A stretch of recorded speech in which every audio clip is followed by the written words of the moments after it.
Hello friends, welcome back to my channel. இன்றைக்கி நம்ம சேனலில் ஹெல்த்தியான ரெசிபி ஒன்று தான் செய்ய போகிறோம். நம்ம நார்மலாக சக்கரவள்ளி கிழங்க வேக வச்சு சாப்பிடுவோம். இன்றைக்கி அதில் பொரியல் செய்யலாம்.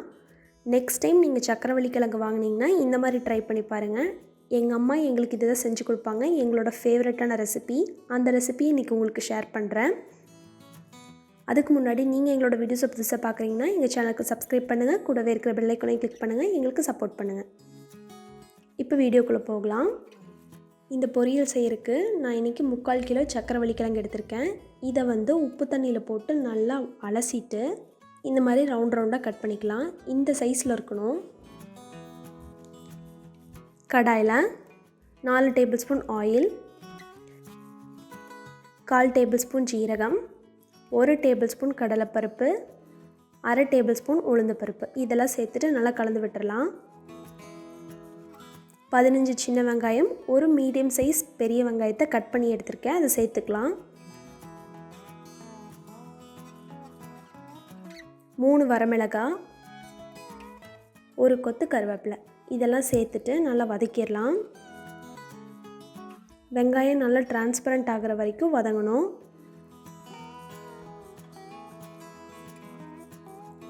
இதில் கட் பண்ணி வச்ச சக்கரவள்ளி கிழங்கு சேர்த்துக்கலாம்.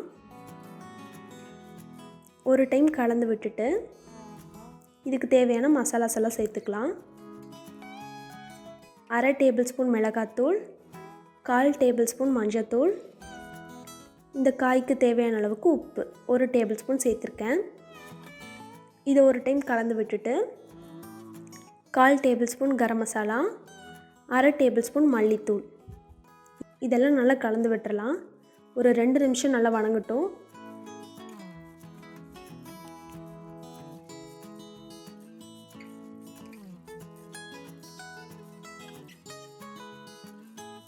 இதை மூடி வச்சிடலாம். வேணும்னா 1/4 டம்ளர் அளவுக்கு மட்டும் தண்ணி சேர்த்துக்கோங்க. சக்கரவள்ளி கிழங்கு சீக்கிரமாக வெந்துடும். இப்போ கிழங்கு நல்லா வதங்கிருச்சு. இப்போ இதில் கொஞ்சமாக துருவின தேங்காய் சேர்த்துக்கலாம். தேங்காய் சேர்த்துட்டு நல்லா கலந்து விட்டு கொத்தமல்லி தழை தூவி இறக்கிடலாம். அவ்வளோதான், டேஸ்டியான சக்கரவள்ளி கிழங்கு பொரியல் ரெடி. உங்களுக்கு இந்த வீடியோ பிடிச்சிருக்குன்னு நினைக்கிறேன். பிடிச்சிருந்தா ஒரு தம்ஸ் அப் பண்ணுங்கள். தேங்க்யூ ஃபார் வாட்சிங். அடுத்து ஒரு இன்ட்ரெஸ்டிங்கான ரெசிபியில் உங்கள் எல்லாத்தையும் மீட் பண்ணுறேன். பாய்.